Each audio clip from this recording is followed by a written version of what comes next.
parte de nuestro estudio que estamos realizando con respecto al análisis de la Sagrada Escritura, en este caso de lo que es la exégesis y la hermenéutica, como los pasos para poder realizar una sana exégesis de la Escritura, tanto en términos cristianos, judíos o islámicos.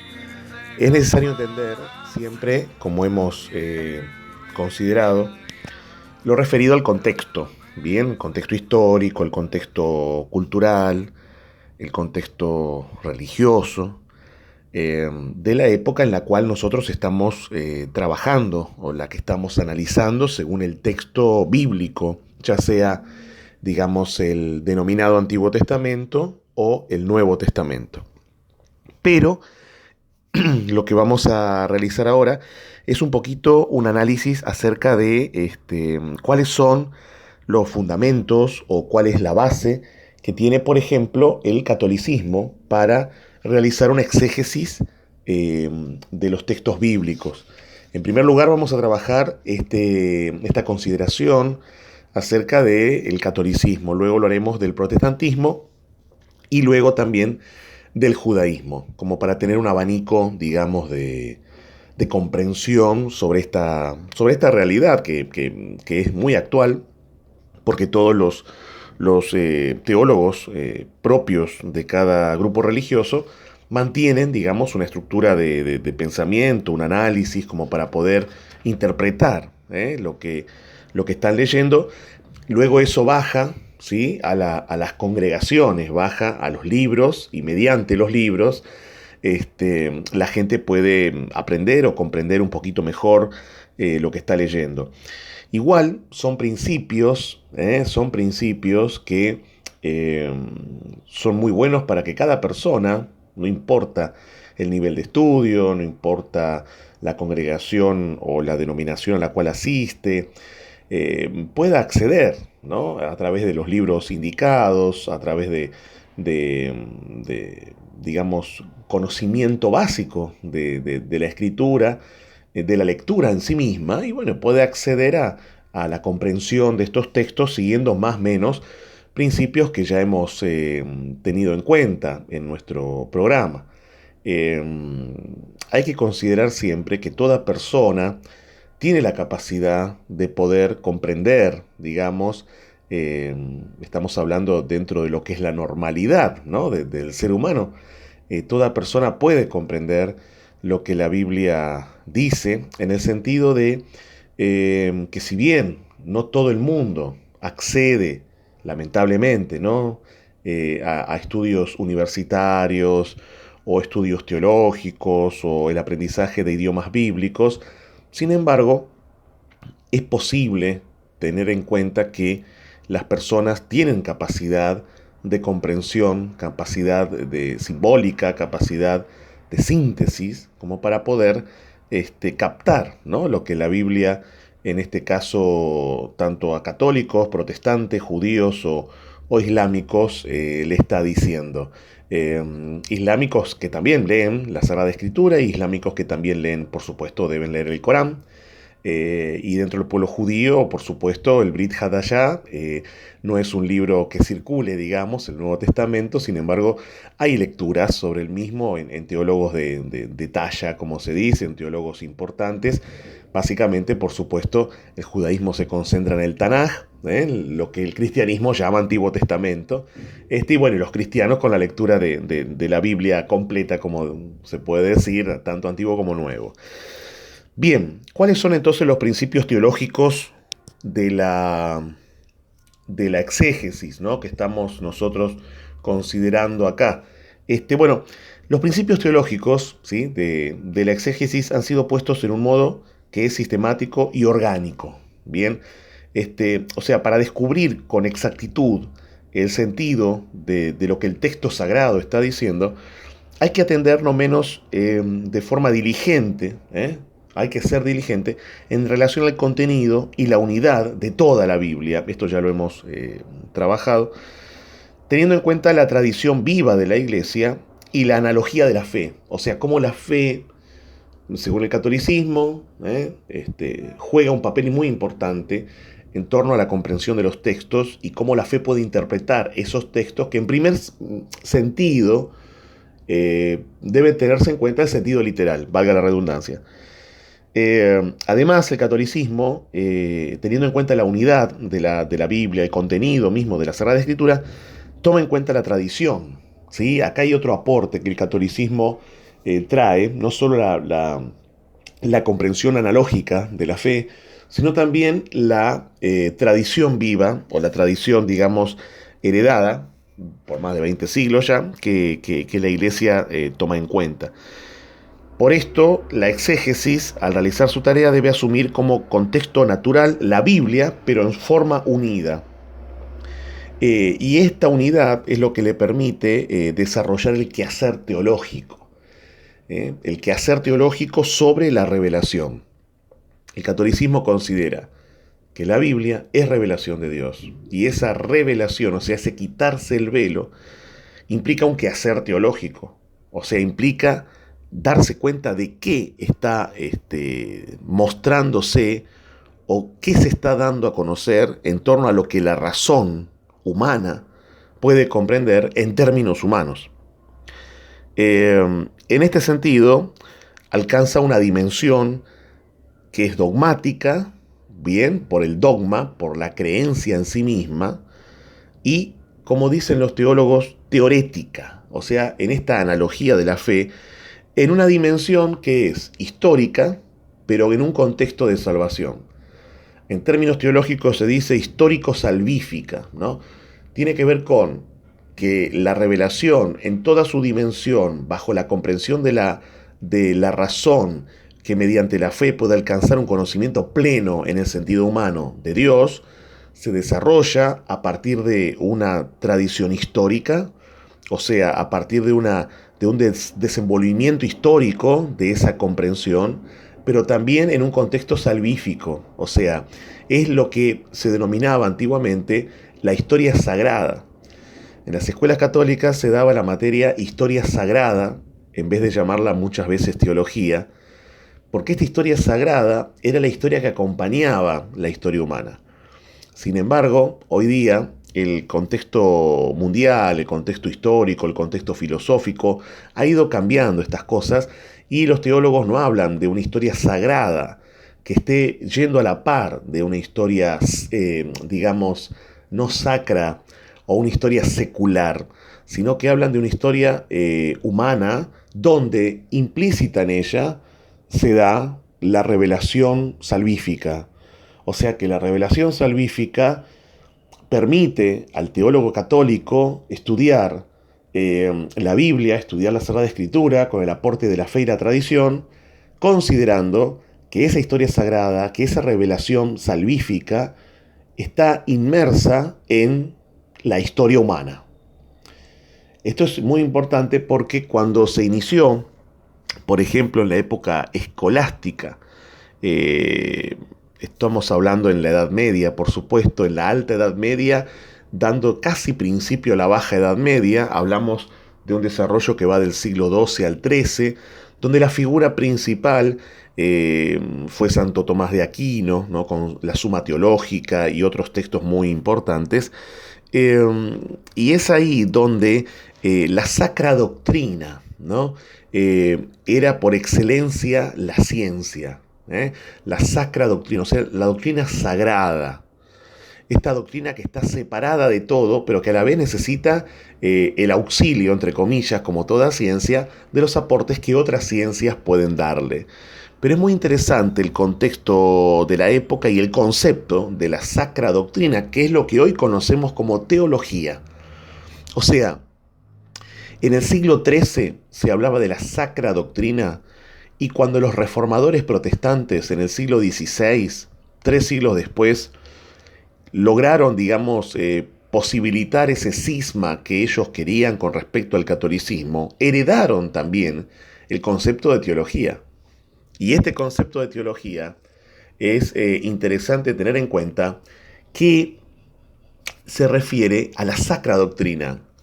Esta sacra doctrina es la doctrina sagrada, una ciencia que está por sobre todas las ciencias, ¿Por qué? Porque todas las ciencias, de alguna manera, están subordinadas unas a otras. ¿Qué significa esto? Bueno, yo para hacer historia, en realidad debería considerar otra ciencia de la cual la historia se desprende. O para estudiar lógica, en realidad tomaría en cuenta también la matemática. O viceversa. Podría meterme en cada espacio de conocimiento y ver que las ciencias son subsidiarias. O sea, necesitan unas de las otras para poder subsistir como ciencias y ser entendidas. Pero por otro lado, es muy interesante que la teología o la sacra doctrina, como se la llamaba en la Edad Media, y que Martín Lutero, Calvino, Zwinglio, Melanchthon y otros grandes reformadores, o en Escocia Knox, Juan Knox, tomaron en cuenta también ese concepto. Para ellos era la teología una sacra doctrina. Y es relevante esto porque la sacra doctrina es una ciencia que para la escolástica medieval, para los teólogos medievales, también para los reformadores protestantes del siglo XVI, era una ciencia que estaba por sobre todas las ciencias porque no era subsidiaria de nadie, sino que en el sentido de, por ejemplo, Tomás de Aquino, cuando escribe la Suma Teológica, las cuestiones 1 al 5 de la Suma Teológica, la primera parte, es interesante que dice justamente esto de que la sacra doctrina, la teología, él hablaba de sacra doctrina, no es subsidiaria, porque en realidad es Dios mismo quien se revela en la sacra doctrina. Y Dios mismo es conocido solo por Él. Nadie puede conocer a Dios de forma que se pueda expresar sobre Él de una manera determinante y completa. Entonces, la sacra doctrina sería para Tomás de Aquino la primera ciencia, la superior, porque no es subsidiaria de nadie, sino que es Dios mismo el que se conoce a sí mismo, que por intención particular propia se revela de sí mismo al ser humano. Con lo cual, a partir de esa revelación surgen todas las demás. Es lo mismo que plantea justamente Tomás de Aquino en la Suma Teológica, tomando la herencia aristotélica, donde el motor inicial, el motor ese inmóvil de Aristóteles, que Aristóteles no interpretaba como Dios, pero sí como ese ser, digamos, a partir del cual todo se da, bueno, en Tomás de Aquino no es un motor inmóvil, sino que es la causa no causada, y esa causa no causada es Dios, a partir de lo cual todo se da. Es el ser por excelencia, ¿no? El ser que está en acto puro, o sea, que es siempre. En cambio, todas las cosas son en acto y potencia. Son en un momento para ser luego en otro. Muy interesante esto, no vamos a profundizar más, pero para que entendamos de dónde proviene la cuestión teológica, ¿no? Que básicamente el medioevo marcó mucho esto, y es muy interesante porque también inundó el pensamiento teológico protestante. Bien, entonces, hablamos de la tradición viva que el catolicismo propone en torno a la dimensión histórico-salvífica, ¿no? La historia y la salvación están unidas en una manifestación única, y esto se da básicamente en torno a lo que es el análisis exegético de la escritura. Bien, entonces, el primer paso que vamos a dar tiene que ver con este tema interesante acerca de cómo generar principios hermenéuticos o tenerlos en cuenta en torno al catolicismo. Bueno, en primer lugar, el catolicismo considera la unidad de la Biblia, ¿no? En esto también estamos, por supuesto, emparentando la tradición católica teológica con la protestante o evangélica. La unidad de la Biblia es el fundamento de la exégesis, porque si no, no tendría sentido. Desde el comienzo del periodo patrístico estamos hablando de los padres de la iglesia, ¿no? Los padres apostólicos, pero y los padres los padres de la iglesia en sí mismo, en el siglo III, IV. Esta unidad de la escritura fue considerada como criterio fundamental de la exégesis bíblica. Los padres tenían la firme convicción de que a pesar de que la escritura estaba compuesta por muchos y diferentes libros, como hemos visto, que hay una tradición muy importante, 66 para la Biblia que utilizan los evangélicos o protestantes, 73 para la que usan los católicos, pero esta unidad estaba dada justamente por el autor divino, ¿no? Lo mismo que hablábamos antes de la escolástica en cuanto al que otorga todo lo que el ser humano después considera como importante para sí mismo. Es la causa que no es causada, es el autor al que nadie le dijo cómo justamente escribir, ¿no? Y bueno, y este autor organiza justamente esta unidad a partir de tantos libros y personas que lo escriben, justamente también considerando el plan de salvación. O sea que en el catolicismo hay una unidad histórico-salvífica, pero hay una unidad que se manifiesta en torno a ese plan de salvación, ¿no? Y ahí viene la comprensión, digamos, completa para el teólogo católico del Antiguo y el Nuevo Testamento. Si hablamos un poco en la historia, vamos a ver a San Agustín, siglo V después de Cristo, que fue aparentemente el que formuló por primera vez el principio hermenéutico de la unidad de la Biblia. ¿Por qué? Porque hay pasajes en la Escritura que de alguna manera son complejos. Entonces, considerar un principio hermenéutico me permite poder establecer parámetros de interpretación y no interpretar como yo quiero o como se me antoja según la circunstancia. Y esto es importante, porque no le podemos dar a un versículo la cantidad ilimitada de interpretaciones según el gusto mío. Hay que seguir un camino, que es lo que estamos viendo para poder hacer, y eso es fundamental. Eh, por ejemplo, nosotros dentro de lo que es el catolicismo tenemos documentos, ¿no? Los documentos eh, para el catolicismo son muy importantes porque van de alguna manera dándole luz a los teólogos católicos también y a la gente que quiere estudiar para poder interpretar, en este caso, la escritura. Y hay un documento que se llama Providentissimus Deus, que establece que en los pasajes de la escritura, que todavía eran una interpretación cierta y bien definida, o se busca una que sea más detallada y profunda, se debe seguir la analogía de la fe y atenerse como norma suprema, estoy citando textual, como norma suprema, a la doctrina católica que se recibe de la autoridad de la Iglesia. La razón, digamos, que se da a continuación es esta. Al ser el mismo Dios el autor de los libros sagrados y de la doctrina que la Iglesia tiene en depósito, no es posible que provenga de una legítima interpretación en el sentido de un pasaje de la Escritura que discrepe, de alguna manera, con la doctrina de la Iglesia. La encíclica plantea: se sigue que hay que rechazar como inadecuada y falsa toda interpretación que de algún modo ponga a los autores sagrados en contradicción entre sí o que sea opuesta a la enseñanza de la Iglesia. Bien, esto es típico, digamos, de la estructura teológico-católica.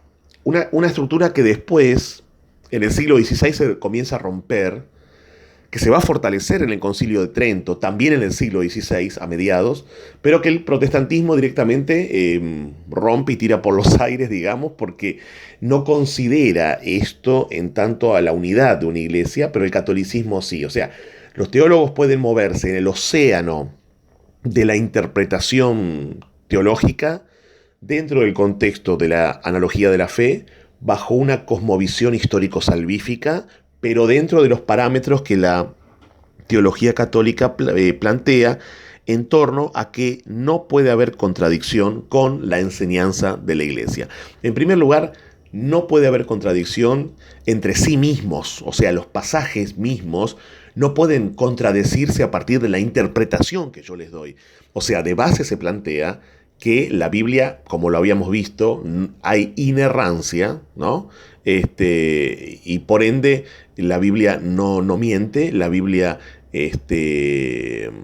no se va a contradecir a sí misma. Es una unidad histórico-teológica salvífica. En eso no hay ningún problema.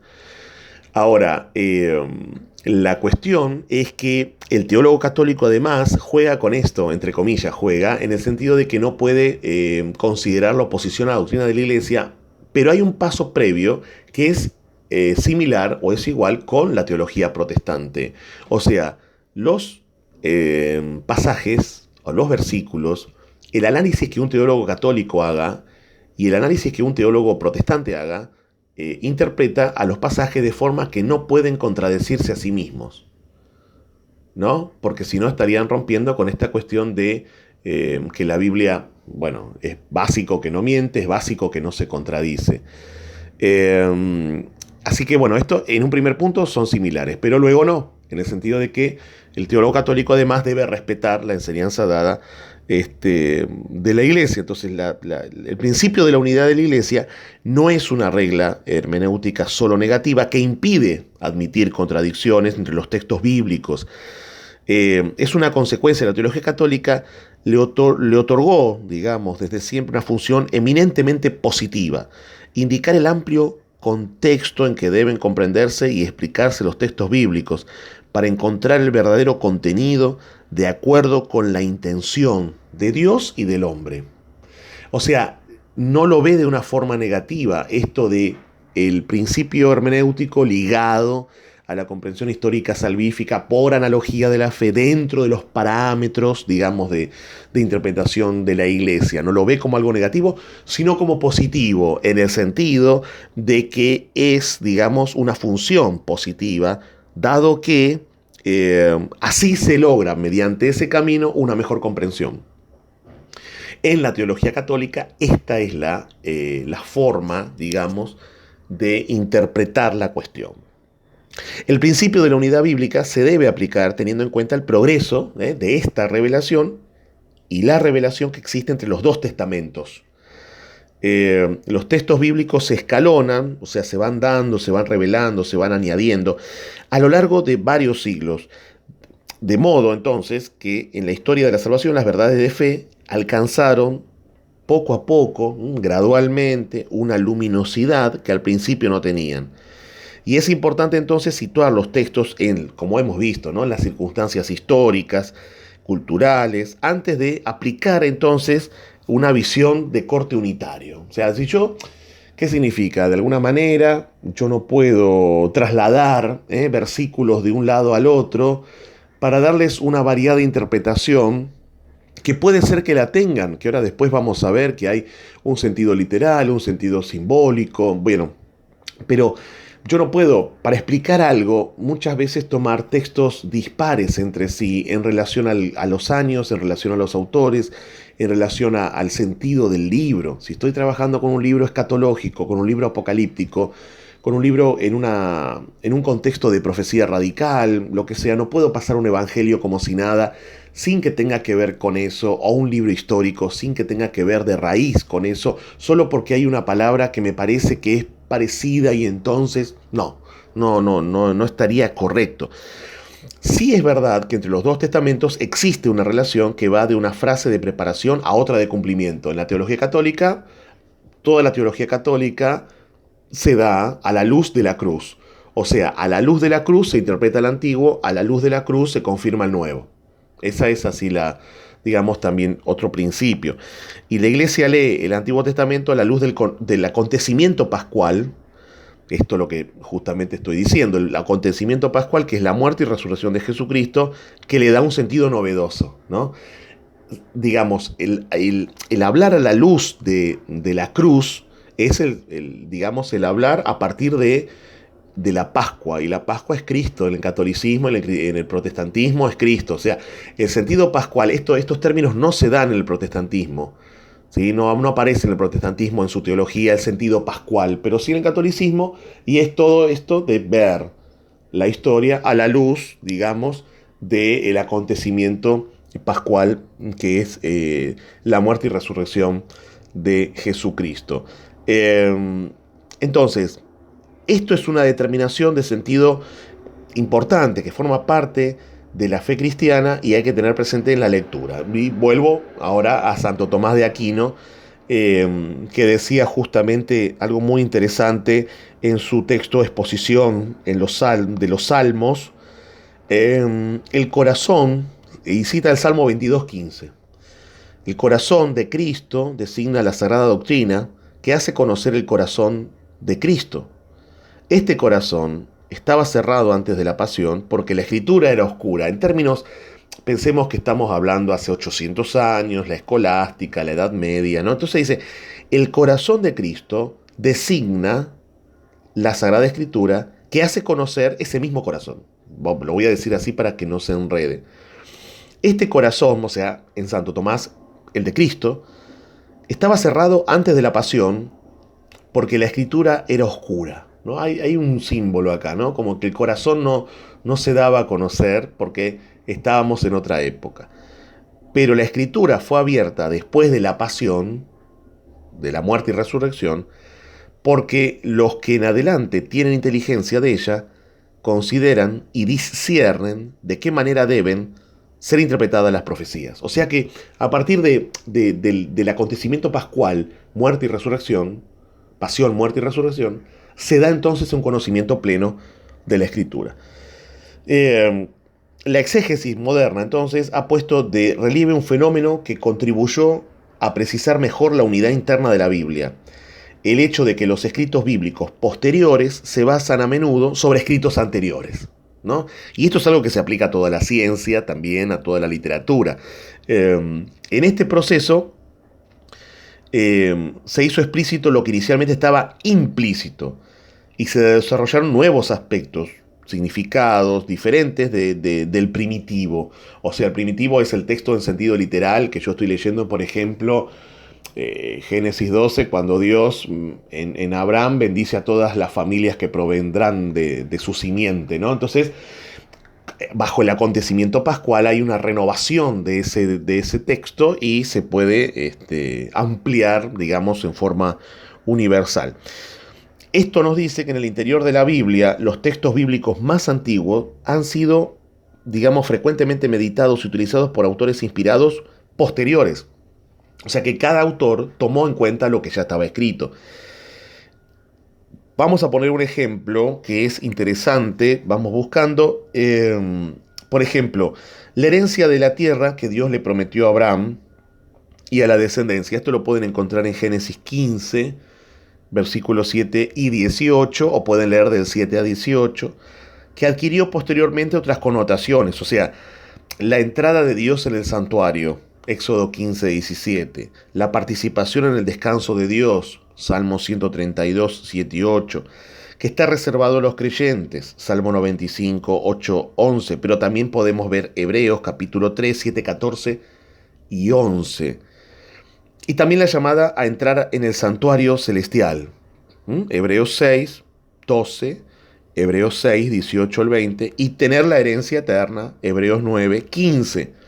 Y acá encontramos una analogía, que es el oráculo, la palabra de Jeremías sobre los 70 años de castigo sobre Jerusalén y Judá, Jeremías 25, 11, 12 y 29, versículo 10, que de alguna manera le dan sentido a esto porque tenemos en cuenta Segunda de Crónicas 25, 20 al 23, que comprueba el cumplimiento recibiendo una nueva luz cuando Daniel, ¿no?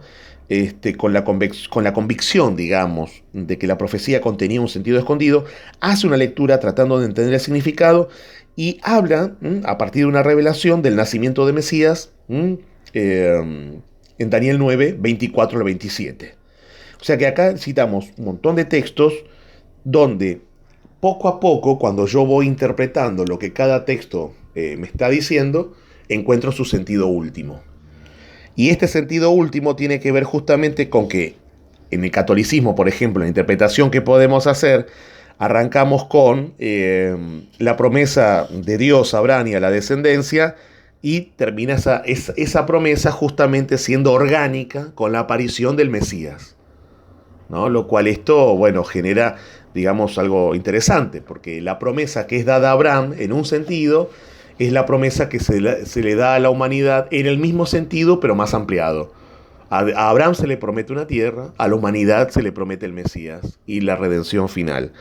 Bien, entonces, en este sentido, para la teología católica, la muerte y la resurrección de Jesús motivaron la relectura del Antiguo Testamento, guiados por el acontecimiento de la Pascua, guiados por el Espíritu que había guiado a su vez a Jesús, en el sentido de una manifestación gradual del misterio de Jesús y su reino. Esto es el básico en la teología católica para entender por qué el catolicismo interpreta como interpreta la Biblia, que hay una gran diferencia en ciertos puntos con el protestantismo. El catolicismo, lo repito porque es muy interesante, la muerte y la resurrección de Jesús motivan, digamos, la relectura del Antiguo y Nuevo Testamento.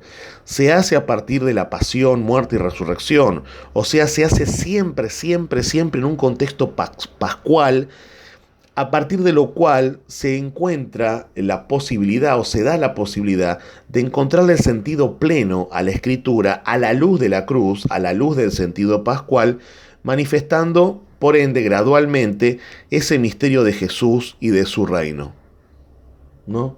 Esa es la interpretación, digamos, que sigue los teólogos católicos y esa es la teología que la Iglesia Católica propone. Bueno, para resumir un poquito esto, vamos a considerar algunos puntos que se fueron dando en lo que explicamos. En primer lugar, el fenómeno de la relectura de la Biblia tiene consecuencias en la hermenéutica, o sea, la forma en la cual yo accedo cultural y teológicamente a la Biblia tiene repercusiones en el sentido hermenéutico, o sea, de cómo yo voy a realizar esos pasos. Porque esto me da, digamos, el arte de interpretar la Biblia a partir de las consideraciones que yo tenga. En segundo lugar, lo que vamos a decir es que los textos bíblicos se reconocieron en su momento de una forma para que luego sucesivamente otros escritores pudiesen echar luz sobre esos textos y construir sobre ellos también. En tercer lugar, podemos decir que los textos bíblicos antiguos eran reconocidos, ¿sí?, como una escritura con una modalidad, o sea, en el sentido de cómo interpretarla y qué valor tenía y qué aplicación tenía. De esto es un ejemplo muy lindo el texto de Cantar de los Cantares, Shir Ashirim, como diríamos en hebreo, que de alguna manera se aplica a una relación entre Dios e Israel. Bien. Y en este sentido, debido a este proceso de relectura que se hace en el interior de la Biblia, se desarrollaron siguientes, digamos, observaciones que vamos a considerar. En cuarto lugar sería la interpretación de que la Sagrada Escritura hace de sí misma sobre puntos esenciales para el catolicismo, debe ser aceptada con un asentimiento de fe. Tener fe, más allá de la explicación racional posible o no, tener fe absoluta en eso. Quinto lugar, la interpretación de la Biblia tiene que constituir una guía para presentar el mensaje evangélico en cada época. La Biblia es la base de la evangelización, por así decirlo. En sexto lugar, la variedad de interpretaciones que se encuentran en la Escritura insinúa que en la unidad de la fe ninguna interpretación particular debe ser exclusiva. Por ejemplo, las diferentes concepciones del mesianismo en los evangelios como hemos trabajado. O sea, no es que es lo que dice el evangelio según San Marcos y listo, se terminó. No, es San Marcos, Lucas, Mateo y Juan. ¿Se entiende? No hay un exclusivismo que implique, bueno, esto es la verdad absoluta y no voy a buscarlo en otro texto. En este sentido, cada libro de sí mismo podríamos decir que es subsidiario, ¿no? Porque la interpretación que se va dando de uno a otro se apoya en uno y en otro, y cada texto va echando luz sobre lo que el otro había expresado, y en este sentido es muy importante tenerlo en cuenta porque también sirve cuando uno se acerca a la escritura para darle un sentido, ¿no? teológico validero, válido, y que la gente cuando lo escuche no piense que los que están hablando de eso o los libros que están escribiendo sobre eso son para gente que mística únicamente. No. Así como la sacra doctrina en el proceso del medioevo era considerada como la ciencia superior, dado que no había subsidiariedad, porque era una ciencia que nacía del seno de Dios y solo Dios se conoce a sí mismo, o sea que no había nada a quien deberle algo, sino que es Dios el que se otorga a la humanidad de sí mismo. Bueno, entonces con ese sentido, darle el valor intrínseco, digamos, por excelencia que tiene la escritura, para poder explicarla coherentemente. Si nosotros, y esto digamos es la reflexión final en base a lo que hemos trabajado hoy, si nosotros presentamos como con cualquier ciencia, no solo la teología, pero estamos hablando de la teología, pero si la teología la presentamos como una ciencia vulgar, en el sentido de que la trato mal, de que no hablo coherentemente, de que no reviste mi palabra un sentido, ¿cómo lo puedo decir?, culto, un sentido refinado, entonces va a ser tomada como cualquier cosa. Eso ocurre muchas veces. La gente cuando lee la Biblia lee rápido de forma que nadie entiende y no se explica, o hace aplicaciones que están fuera de contexto cultural, religioso, histórico, o quiere hacer decir a la Biblia lo que la persona quiere. En ese sentido, el catolicismo, ya que hablamos de esto hoy, tiene mucho cuidado.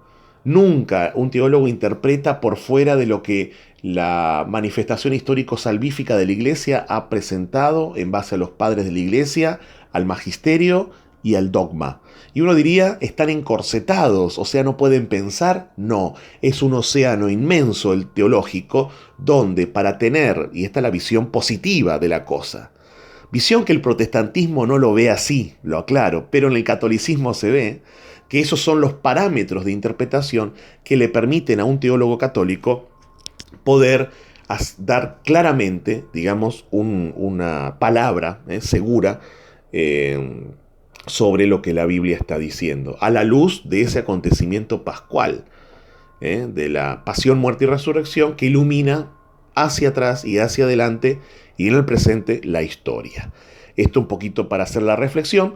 La próxima semana trabajaremos digamos, la hermenéutica, el acercamiento teológico, la exégesis desde la visión protestante, básicamente desde la visión protestante natural, orgánica del siglo XVI hasta el siglo XIX, porque ya adentrándonos en el siglo XX-XXI hay una variante tremenda de formas interpretativas y nosotros básicamente, como siempre, nos concentramos más en lo que podríamos decir en lo histórico, en esas iglesias protestantes históricas, tradicionales, no tanto en grupos que por ahí no respetan ciertamente ciertos procesos hermenéuticos interpretativos. Así que bueno, agradezco la posibilidad de compartir esto, la escucha de ustedes y esperemos todos que esto bueno, nos ayude a valorar, ¿no?, todo lo que es la Sagrada Escritura,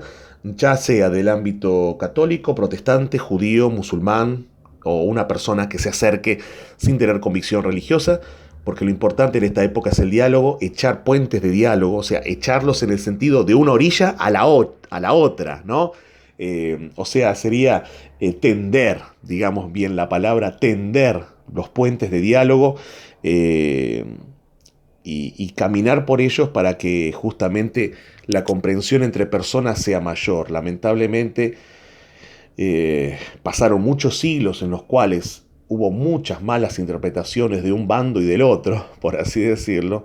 Corrió mucha agua bajo ese puente y creo que hoy día es un momento de subsanar eso sin echar culpas ni castigos, tratando de entender el verdadero sentido, ¿no?, de la escritura, que justamente es un sentido de unidad, de pertenencia, de respeto, así como es Dios, básicamente, dado que Él es el autor, y si Él es así, los que leen sus palabras deberían seguir su camino.